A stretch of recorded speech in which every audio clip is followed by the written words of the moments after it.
fiction into fact. Sometimes kind of real architectural life interferes with intellectual architectural life. There is no such thing as architecture. Hello everyone, this is Vikram Prakash and you are listening to Architecture Talk. Each episode we try and have a conversation with a contemporary thinker to try and unpack what the broad logics of architecture and architectural thinking have been, are today, and what they might be in the future. All our conversations are actively interdisciplinary, and we try and advance the frontier of what architectural thinking could be by talking to people from many walks of life, from many different disciplines. Today I'm talking to University of Washington Film Studies Professor Sudhir Mahadevan, who has just written a book on the history of Bollywood, of Indian cinema, and its location in 19th and 20th century technologies, art forms, and social, cultural, and political contentions.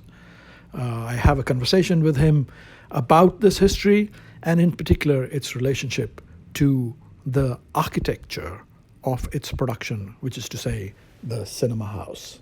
I hope you enjoy it. Here we go.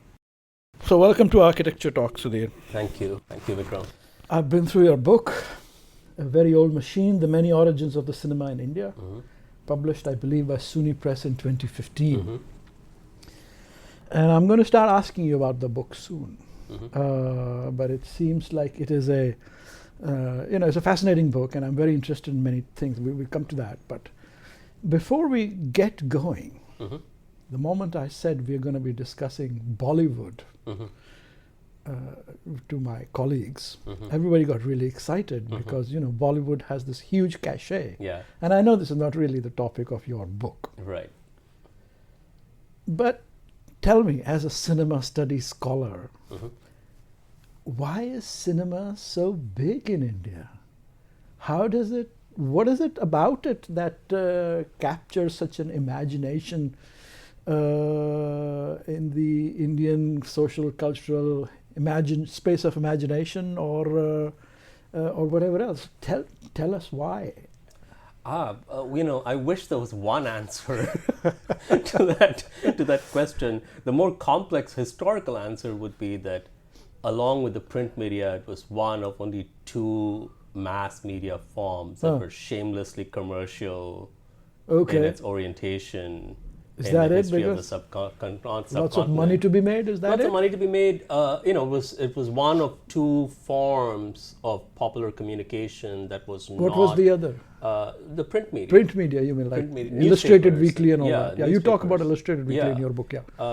Because radio was government controlled. I see. Television came in very late. So If you situate it in the context of other media, you realize that cinema and newspapers have had a unique history in that they've always been free of top-down government intervention. So thanks to the sort of strictures of the colonial administration and the Nehruvian,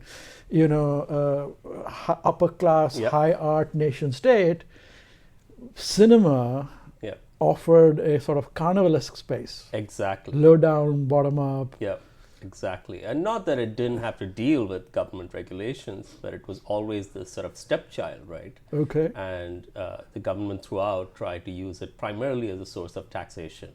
So people found it as a place for their frustrated desires and repression. That's a complicated answer. That's a separate. So if the first one way to answer that question is to look at it institutionally in terms of institutional history and its relation to the state. Right. The other would be to ask what desires did it satisfy, or what fantasies did it fulfill. I'm not sure I have. There are many different perspectives. There's the ideology critiques that argue that this is it was a medium that was particularly adept at negotiating the tension between tradition and modernity. But in ways that were always deeply, some would argue, the Marxists would argue, deeply regressive. Of course. And you have your strong Marxist bent throughout your book. So Yeah, but you also have, there's also a history of sort of psychoanalysts taking up this question. Sudhir Kakar, for instance, Yes, of course, who yes, talked yes. about the cinema and its relation to psychoanalysis. Particularly cultural films like Diwar and, with the mother syndrome. With the and so- mother syndrome. Did you know that Diwar's English title is "I'll Die for Mama"? Yes, I did know that. And, I have to tell you this story. I watched Diwar as a big fan. Yes. And when I came over here and I showed my wife, who's Italian American, Diwar, and she said, "Well, this whole thing is about mama." And I never really noticed that, which shows you how deep it is. Yes, the IMDb title is "I'll Die for Mama." So if she's Italian American, she would probably get it. Die for mama. Yeah. So that, there's the other part of it, which is why is it popular? But I think in my book, I don't know if you want me to proceed to the book. Sure. I think one of the things that I'm saying is that to understand why the cinema became such a powerful cultural presence, you have to break it up into different objects and think of it in relation to different logics. The Different many domains. origins. You mean the many origins? The many origins. Yes, so yes, in if your you think of it in relation to technology, there's a particular history to be told about why it became so popular and so pervasive. If you think of it in relation to copyright law and a particular kind of legal archive, you realize that there's a way in which it gained cultural legitimacy, but a problematic cultural legitimacy. Right. And then if you ask why did it become a medium of topical relevance, why did it speak to people as something that speaks to their own present, then you can relate it to the history of photojournalism and newspapers and ask what made it topical. So each of these logics allows us to think of what made the cinema so powerful in India in relation to technology, in relation to culture, in relation to topicality. Yes, I see. And you get different answers, right? But Right. they all in some ways point to the extraordinary power and presence of So the it's like the medium. perfect storm is what It's you're like- arguing, yeah. like all these factors, Yes. along with this sort of, not subaltern, but sort of at least less than nation verificatory state. Yeah. Except that the one modification that I would make there is that it wasn't a conjuncture, it wasn't a single moment where this constellation came together. They're You know, sort of it's a layered on more each other. longer layered history. Yeah. Where different elements of it set in place at different moments. Do you think this trajectory continues? Do you think with the neoliberal state and the present and the sort of, again, the digitization, the new technology, you constantly talk about the people's responses to new technology and the constant moaning about the past and the future. We'll come to Aura and all that, and Halke and Pyasa and all that.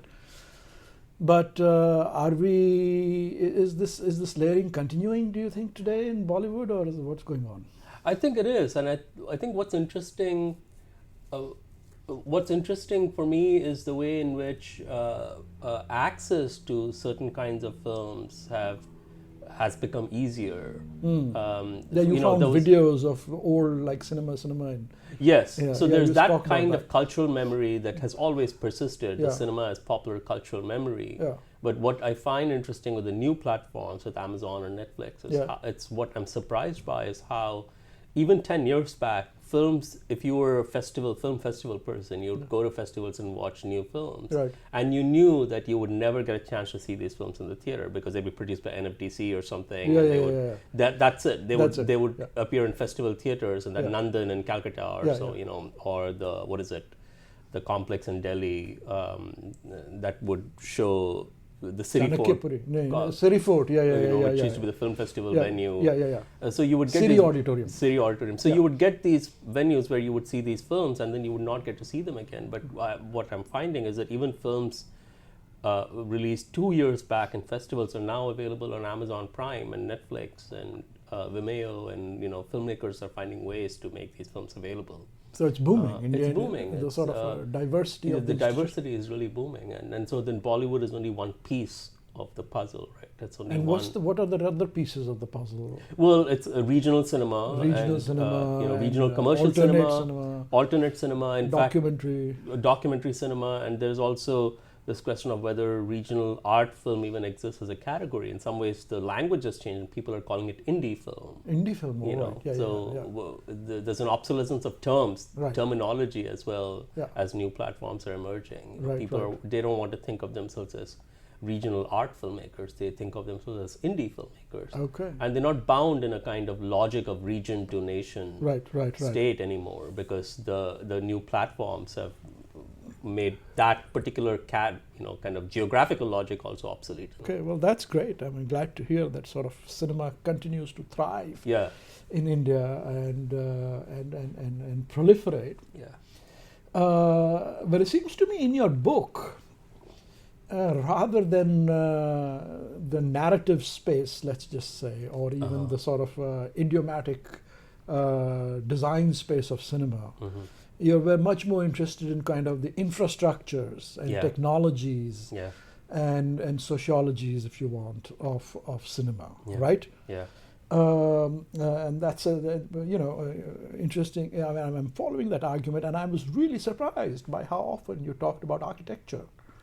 And how often sort of a description of a particular cinema house or sort of how people watched it was critical to you.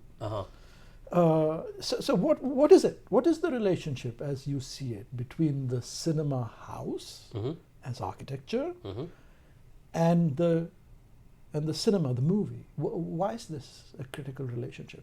I mean, I'm from a, let's just say, from a naive perspective, cinema, the film works when the cinema house disappears and everything becomes black. Yeah. I mean, the architecture is expected to perform by its absolute absence. By its absolute absence. That's the logic of the Hollywood film, Right. And that's the logic of Western perspectival, the proscenium theater, Yeah. where there's ordered seating, silence, immobility. Right. The screen is larger than life, and Right. the space of the audience disappears. Right. And the space of the screen takes over. Yeah. I think the part of that question that I answer in the book is that the infrastructural, what happened technologically and infrastructurally was that the space of the audience did not disappear because the technologies did not become obsolete. And so the traveling cinema show lasted in India much longer than it did in other parts of the world. Right. And so mobile cinemas, tent cinemas, Yeah. the bioscope wala, Yeah. all these people continued to operate, and there the lived space of the street became theatrical space on call, Right, in a right. kind of tokenistic transaction where you would give the guy a few paise and he would let you look through the bioscope, Right, and then right, he would right. run this projector of Yeah. scrap film. Yeah. And and you see this in there are references in many films Yeah. to this, right? So the infrastructural technological answer to that is that in India, the space within which movies are consumed, whether it's tent cinemas or the bioscope wala or slum cinemas in cities like Bombay, yeah. under bridges, Yeah. where migrant laborers from the south watch a combination of action films and softcore films. Right. These spaces haven't disappeared, and these spaces are not the classic space of the cinema hall where everything is turned down and you forget your space. You're very aware of the presence. You're very aware of of your the presence. location, your community, your Yeah, friends. Yeah. There's So talking back to the cinema. talking back to the cinema. Yeah. That's It's like Italian cinema of old, also, as recorded in Cinema Paradiso. true, right? Yeah. true. So it's a very communicative public sphere that's where the boundary between outside and inside is very porous, very fluid. Light comes in, and there's a technological answer for that. There's also a formal component to it. As a film studies scholar, I'm particularly interested these days in how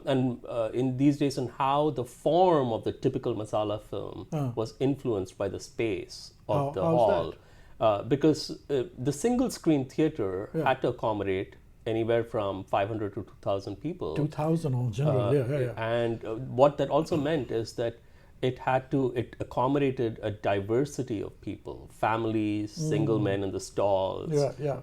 So Lower stall, it had upper a stall. lower stall, upper stall, balcony, Balcony. dress circle. Yes. All that stuff was happening.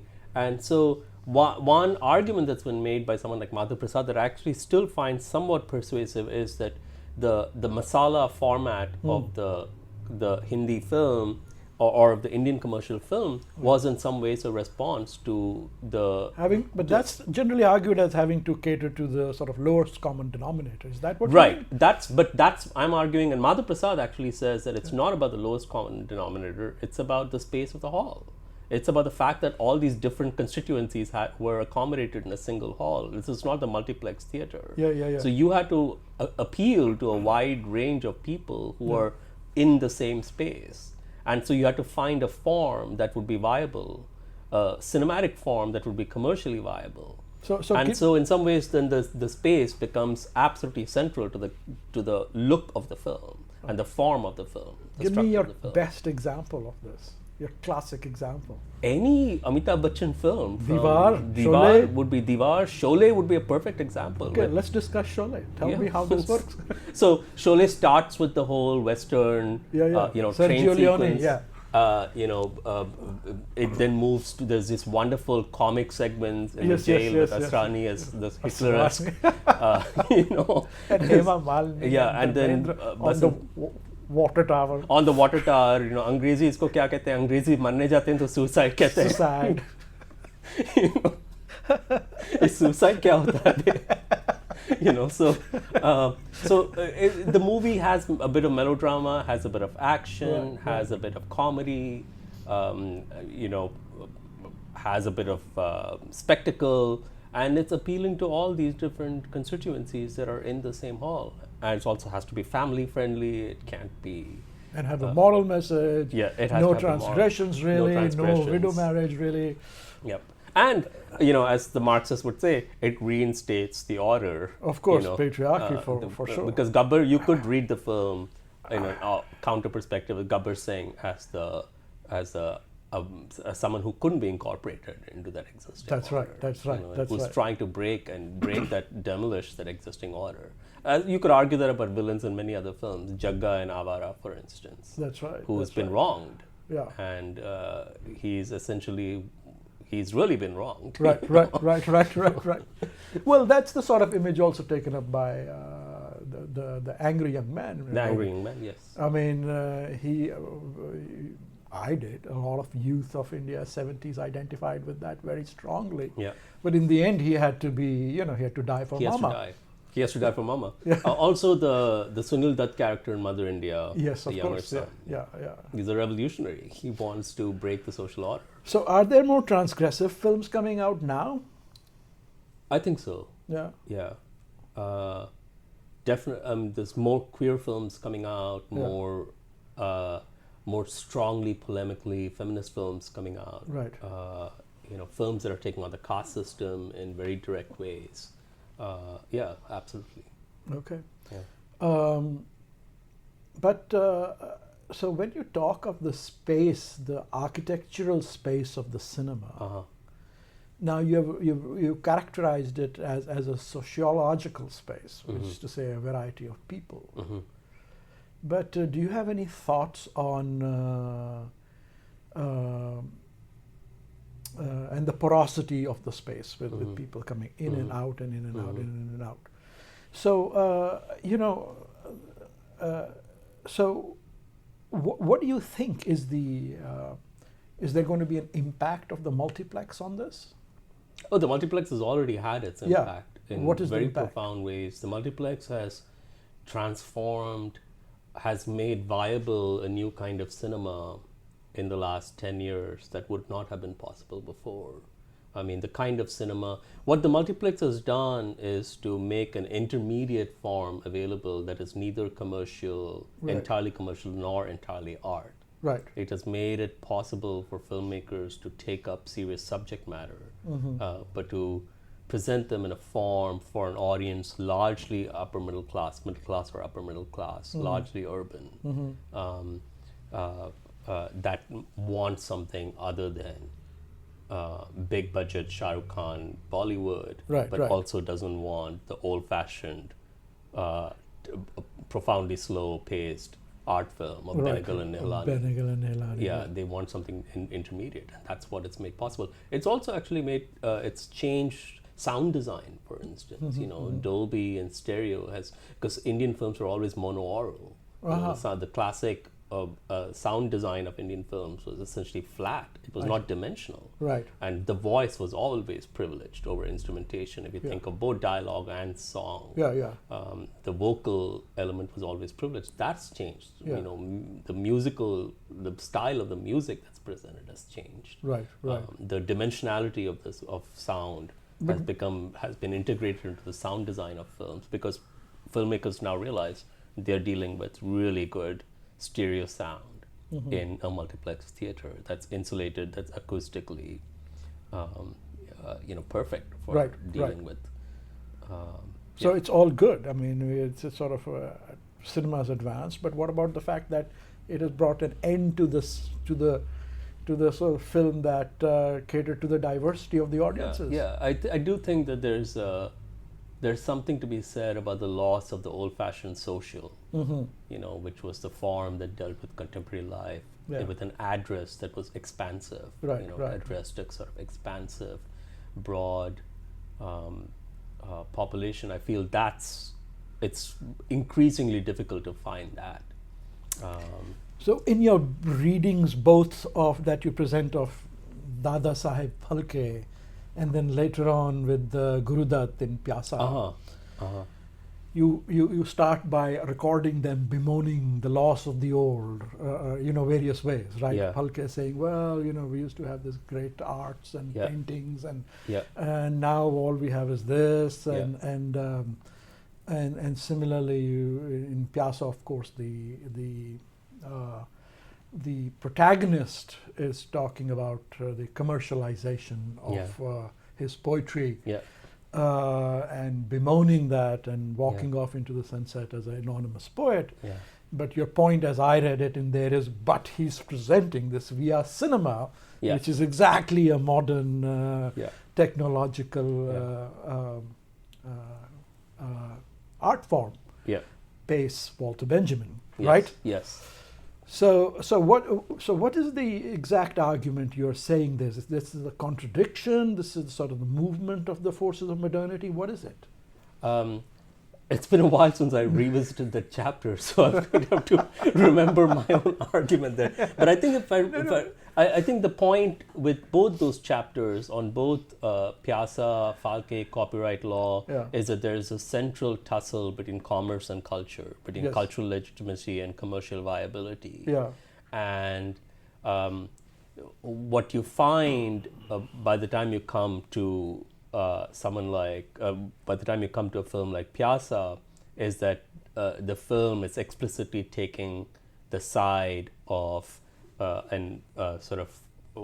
of some idea of art as authentic, non-commercial, within a highly commercial medium. It's almost like the medium is trying to play this game of saying we're on the side of authenticity at precisely the moment when it is being sidelined by the state, by the Nehruvian state, and the Nehruvian state is not allocating money for the construction of theaters. It's seen as a bastard stepchild. It has already gone. Fortunately, because then we get these massive, beautiful commercial theaters. Yeah, you get exactly. Although my father, who was in Chandigarh, architect in Chandigarh, he designed 3 of the biggest cinema houses in Chandigarh, right in the middle of the city. Right. So they have a sort of a state-controlled-ish look to them. I see. So there are 3 national cinemas, I have to tell you, nation-state cinemas in Chandigarh. Although they have now been destroyed and converted into multiplexes. But Neelam Cinema, Jagat Cinema, and KC Theatre in Chandigarh were made as part of the nation-state's expression. So just FYI. Yeah. But go on. So I think the argument there was that Pyasa fails to recognize the emancipatory potential of commercial, mass-produced art, or it pretends to not to recognize it, even as it is itself a movie. Right. So it's a sort of a modernist contradiction. It's a modernist contradiction. I mean, in a very much Adorno sense. Yes, absolutely. Correct? Absolutely. absolutely. Yeah. It's a film that is that wears its contradiction. Right, right. In very explicit ways. Yeah. I don't. The Falke. I mean, there's a very complex history of copyright law that I was tracing from the 19th century producers of calendar art, Right. who were also arguing before the state that they were making, that they were producing art when in fact they were producing mass-produced calendar images. But their whole claim for to be protected by copyright law was that we're producing Right. art. And then from there I look at Falke.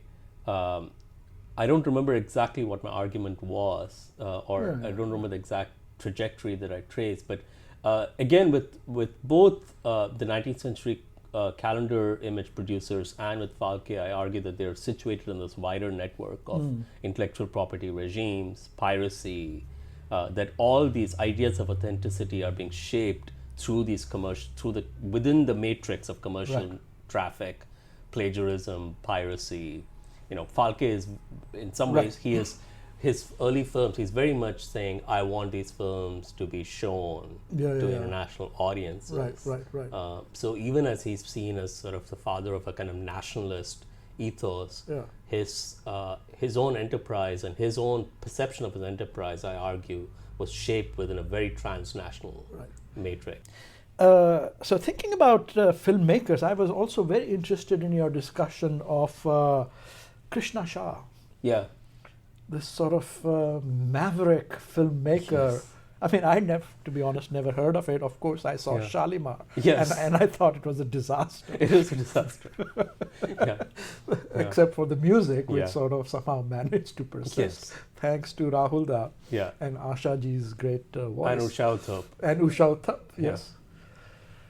So, but Mr. Krishna Shah seems like a distinguished fellow with multiple degrees and claims to George be Lucas's second to classmate. George Lucas Yes. and so on and so forth. Yeah. Though it's quite, it seems like you're not you're semi-sympathetic to the man. He's a bit of a carnivalesque fellow. He's a carnivalist fellow. And you zero in, at least in that chapter, on his second film. Second Bollywood attempt, Cinema, in which in particular you are fascinated by the idea that he turns the camera on the putative audience and shows the spectating agents doing stuff. Yeah. So tell us about Mr. Krishna Shah and why do you think he's interesting to you? I discovered his. I think I started to do research into Krishna Shah mainly because of that film. And I think Film He Film, which I discussed two films, Cinema and Film He Film. And I don't remember which. Cinema is the one that involves sort of a documentary history of Indian cinema, but interspersed with images of the audience. Film He Film is the one that's found, that's essentially a compendium of footage from incomplete films. Right. That is then loosely strung together in this melodrama about this hapless producer who wants to make a film. Right. And Film He Film is not very academic constructs, both of them. Yeah, very academic constructs. I don't think Film He Film was by Krishna Shah, but Cinema was by him. And it did play theatrically in the theaters, played in the theaters in Bombay. It was reviewed in the Times of India. I found the film, and what interested me about the film was this idea of film history as cultural memory, and how you could construct a kind of, and I was really looking for non-traditional histories of the cinema narrated on film in India. I mean, how was historiography performed in the cinema, historiography of cinema performed in the cinema. And both of those films are exceptional. Then, of course, I found some Films Division documentaries about the history of cinema, some documentaries of biographies of Raj Kapoor and the like. So it's in that context that I started to research Krishna Shah, and it turned out that he was really trying to make crossover films Yes. before crossover Yes, this films. was a big You know, disaster crossover a film. disaster crossover film, and he made two versions, one without songs Yeah. for the Hollywood market, Yeah, and yeah. one with songs. And Yes, yes. I'd be interested to do. Didn't do research at the time, but it'd be interesting to look into whether the film got any reviews, played anywhere in the U.S. Yeah, I'd be you know. interested in knowing. And Sylvia Miles was in that film, and Rex Harrison, if I remember correctly, is in that film. Right. Rex So Harrison. Rex Harrison is there, so he managed to get some people in. Get some people in. Yeah. So let's talk about this business of cinematic history, intra-referencing. I mean, there is this way to do it, and then there's sort of the found footage way of doing it. But there's the standard way, which is sort of like in Om Shanti Om. There is sort of all these recreations of cinematic history Yeah. through a certain imagination. Yeah? Yeah. It's sort of a postmodern conceit, isn't Yeah. it? Yeah. To be self-conscious of your own history, Yeah. right? Yeah. Why is this particularly of interest to you? Why is this interest in Bollywood cinema? Because the challenge, I think, with Bollywood cinema is that if you have a cinema that's producing between 600 to 700 films a year, Yeah, the challenge for film historians and for archivists is where are all these films going? Who's going to save them? yeah, It's an archival challenge, Sure, and it's an sure. epistemological challenge too. Yeah. How do you cope with so many films being made? How Yeah. do you decide which ones can be preserved? Even today, archives, the major archives, they only make a fraction of their holdings even available for viewing because they don't have the funds to restore all the film cans that they have in their vaults. yeah, To make available to public. So you contact an archive sometimes and there's a film listed in their holdings and you say, do you have this film? Sometimes they'll deny it outright. They'll say, no, we don't have this film. It's in the list, but we don't have it. yeah. Right? Because they don't want if they The make archive everything is too available, big. it's too big, and there are only finite resources to make a film. No, but that's not solved by these by referencing, right? Or is it that problem? By referencing what? By intra-referencing in films. No, so I'm getting to that point, which is that in India, the real standard lament is that the state archives don't know how to preserve films. They don't know how to preserve our cultural heritage. That they're doing a terrible job. They lose all these things in fires and so on and so forth. My argument in that book is that there's something to be said about cultural memory, about the way people remember songs, about the way in which iconography films circulate across generations, Right. and the way in which knowledge of film history gets embedded in the vernacular I see. as the vernacular essentially of Yeah. everyday life. Yeah. And that is also valid as a Right. kind of historical evidence Right, and as a right. form of history making Right. and history right. writing. Yeah. And so that's where something like Om Shanti Om is just such a terrific and intelligent film. Right. Because it's taking up this idea of reincarnation. Yes. And it's It's got reincarnating a film that is about reincarnation. Right. So it's just such an So many extraordinarily references. intelligent. I thought it was an amazing. It's film. one of the most amazing films I've seen in recent years, and it speaks in some ways to the ability of popular cinema to take up its own history and to recycle it repeatedly. Right. And it speaks in a larger way to what I call the obviation of obsolescence, right? That in India, things don't become obsolete. Never. Everything is always. Even Ram is still around. It's still around. So when I start that book, I think somewhere I So say, no history doesn't technology exist. dies a predictable death in Yeah. India, nor does it undergo an ordinary birth. Right. And it's the same thing with cinema. Cinema doesn't die an ordinary death. Cultural memory finds ways to. I mean, I have talked in recent times to people who are actually trying to rescue films, commercial films, and trying to build an archive, and they say, well, but this is an academic argument that cultural memory will suffice. There really is a crisis. I would also. There are both necessary. Yeah, they're both unnecessary. That there is a real crisis of films being lost forever. Commercial films, hundreds and hundreds of commercial films that are just lost forever. Right. But there's something to be said about: is there a need to preserve every cultural expression? Yeah. And what? I mean, that's what, also fetishistic. Yeah. Yeah. I mean, sort of Yeah. obsessive curatorial. It's an obsessive curatorial. Talking about obsessions, let me just ask you the simple question, like, what got you into cinema? I mean, why are you so obsessed with cinema, with Bollywood or Indian cinema? My obsession with cinema really began with an obsession with technology. I was a technology buff. I was really interested in cameras and vintage cameras and Oh, how okay. images used to be produced. I mean, of course, I was a film buff Yeah, as an undergrad. yeah. I used to watch a lot of movies as an undergrad, but my intellectual interest in the cinema began not with films, but with the technology behind films. What about it? I was interested in how cameras functioned, I how see. were images produced in the 19th century, the whole idea of sort of Celluloid. manual exposure Yeah. cameras of daguerreotypes Yeah, and yeah. direct positive images Yeah.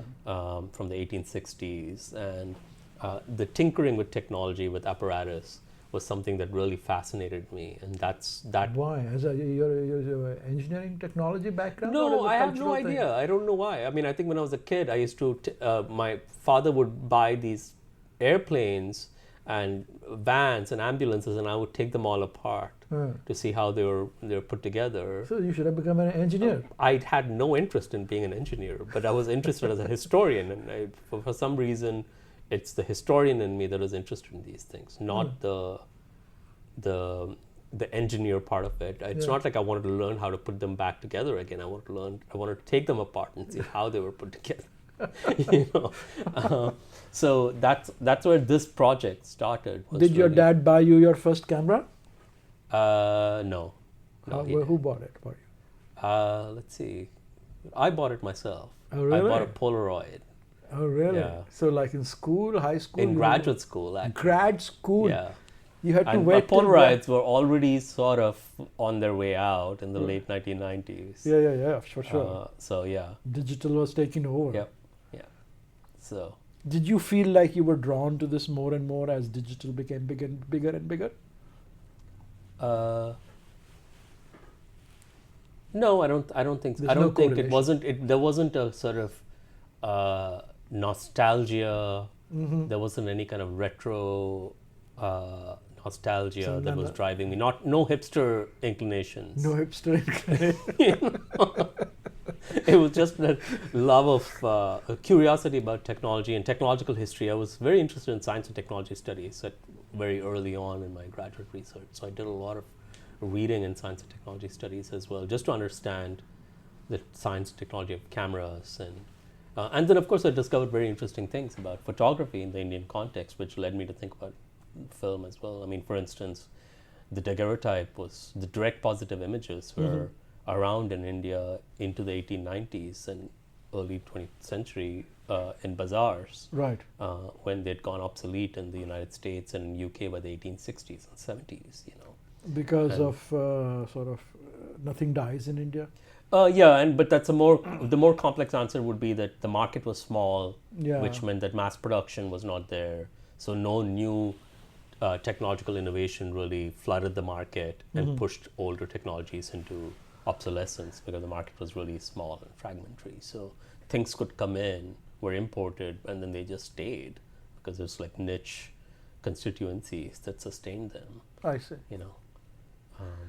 Well, what do you think is the future of cinema, and the cinema house? That's what I'm interested in, as much as cinema. Yeah. Everybody predicted the end of the cinema house, even the multiplex, Yeah. a decade ago. Yeah. It hasn't quite gone it hasn't away. gone away. And Paul Allen's revival, for instance, of the Cinerama has been a smashing success. Yeah. So what do you think is the future of the cinema house? Theatrical cinematic exhibition doesn't seem to be going away, is not going to go away anytime Why not? soon. That's my sense. I mean, it's a good question. I think it's a form of entertainment. It's a cultural ritual. People want to go to an auditorium and watch a movie on the big screen that you can't watch.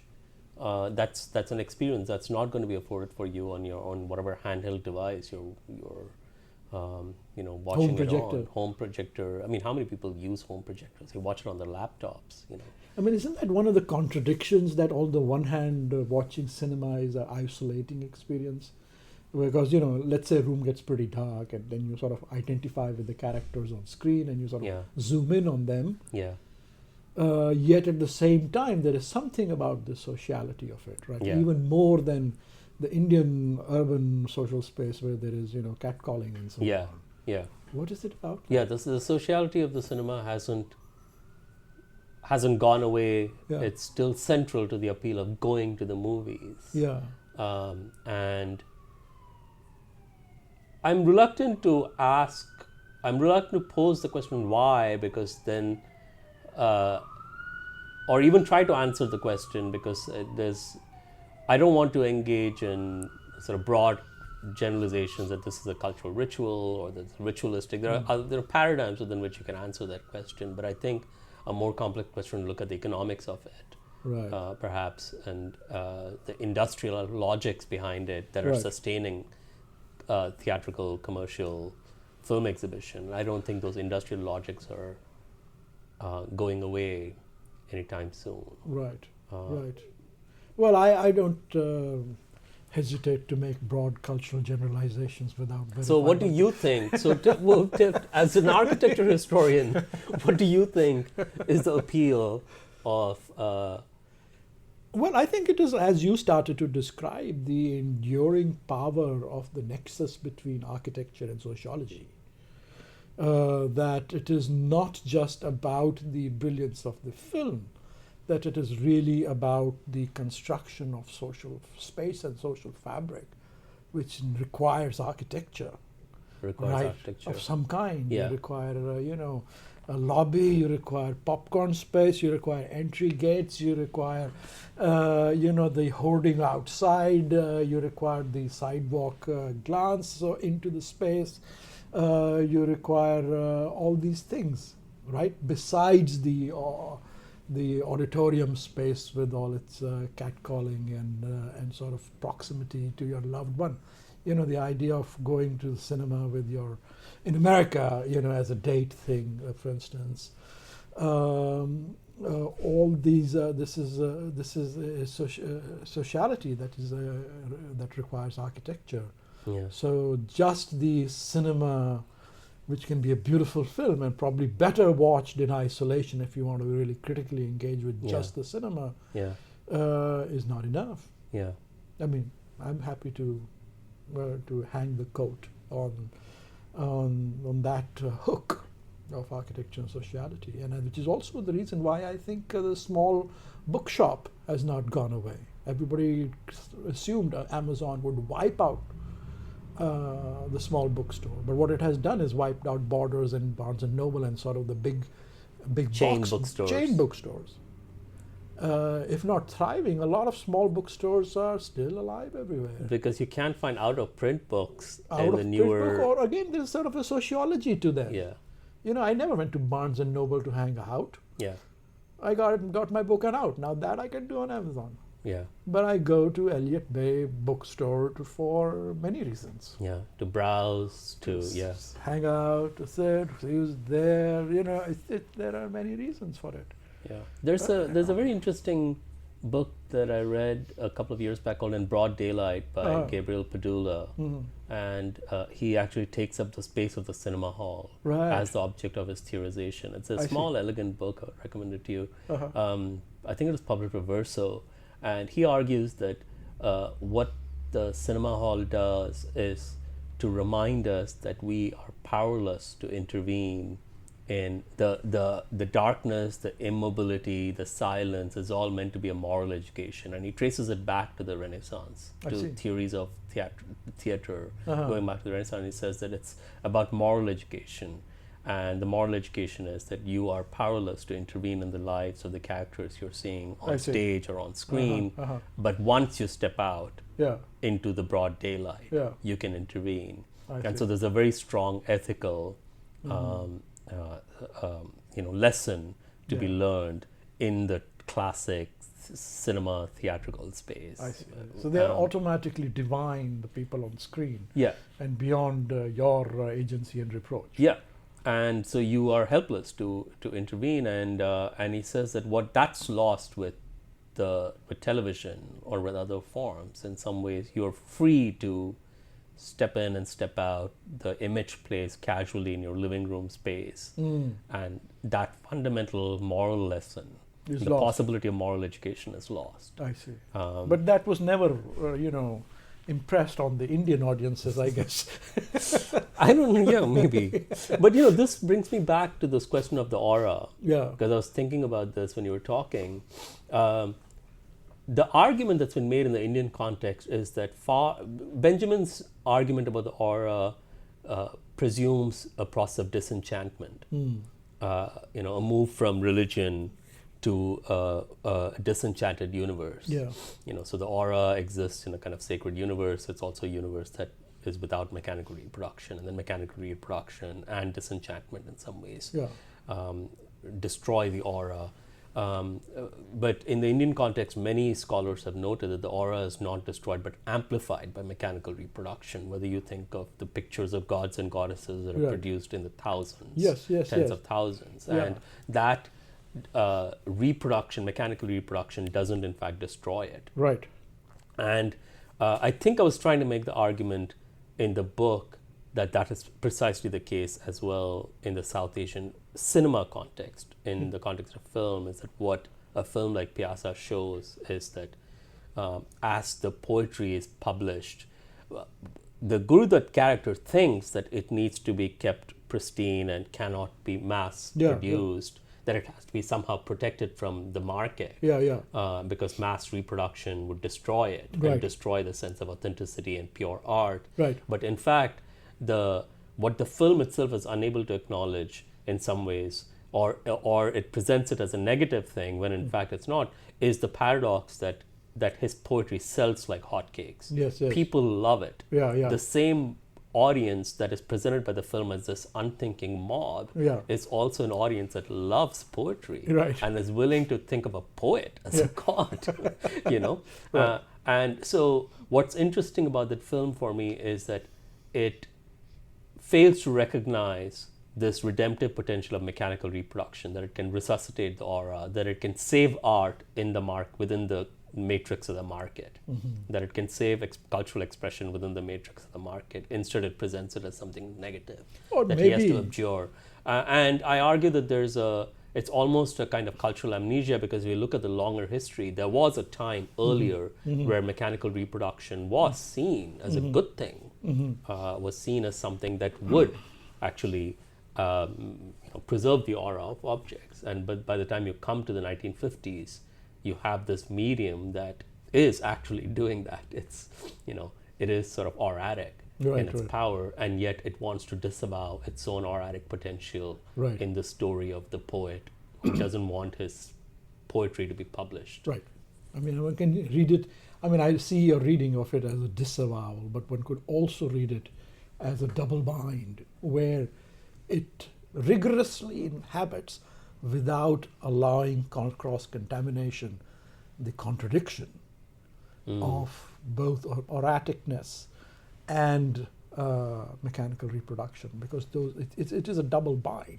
It's a double bind, yeah. Yeah, and so you can sort of fudge it, or you can inhabit it, like you point out in the book, precisely by deriding exactly the medium that you are making. Right. So you sort of produce the contradiction rather than attempt to solve it, or privilege one side or the other. Yeah. But moving towards the end, let's move towards the end of your book. You got a little postscript over there. Yes. And you discuss this, what is it called, sort of Bollywood museum. That's right. Museum project. Apparently, I looked it up online. Looks like they still haven't quite made it, or whatever. No, I have that issue of I don't remember what the magazine was. Architectural Indian Architect and Builder. Indian Architect and apparently Builder. Published a project by some LA firm. Yeah.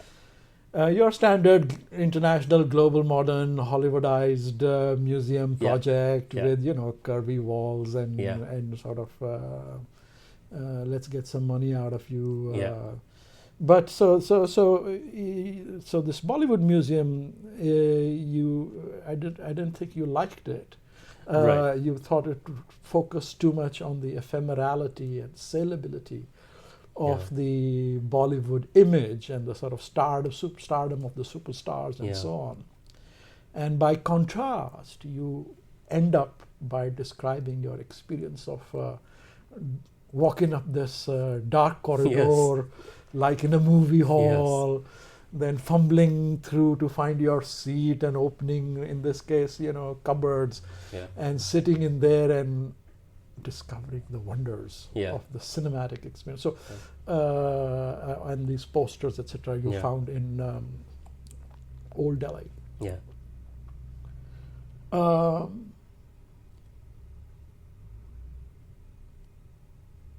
Is it a bit nostalgic? What is the sort of crux of this postscript? What is it about that darkness of that space and that bodily experience, which I completely share with you? Yeah. And I share with you in sort of a semi-traumatic manner. Because I remember one of the first films I ever saw was Hare Rama, Hare Krishna in 1971 or whatever it was. And, I was 7, 8 years old, and I went with my sisters and my mom, and they lost me. They forgot my hand. So there were, traumatic minutes where I was lost with Hare Rama, Hare Krishna, blaring in Neelam Theatre, in the modernist Neelam Theatre in Chandigarh. But nevertheless, that sort of disorientation, Right. which is, I would call, the denial of architecture. Yes. Right? Yeah. Which is Absolutely. necessary for the production of cinematic Yes. space, Yeah. is exactly the experience you valorize in the postscript versus the sort of open source social space of the watching cinema space. So I want you to comment on that. But what's crucial there is what I discover at the end. Okay.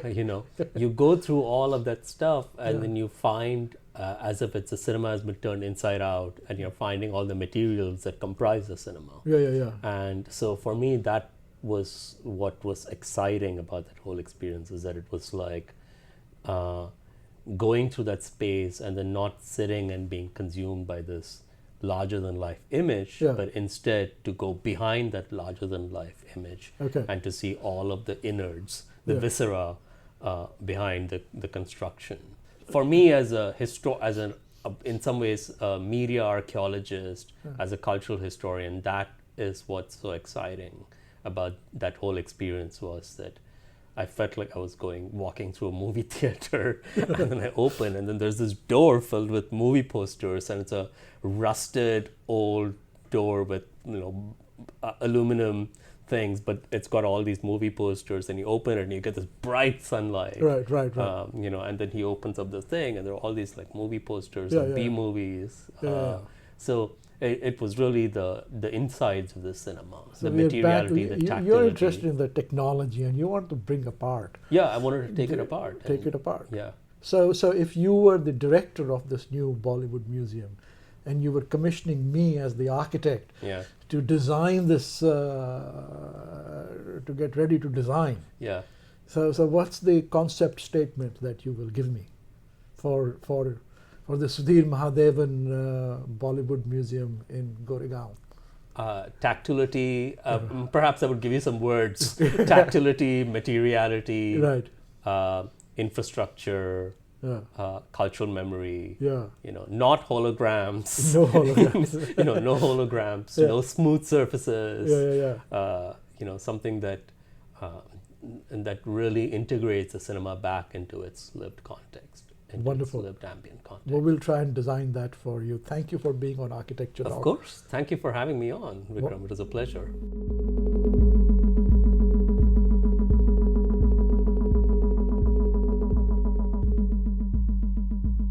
Thank you for listening to Architecture Talk. This is Vikram Prakash, your host, and our producer is the one and only Sammy Prouty, a graduate student of architecture here at the University of Washington in Seattle.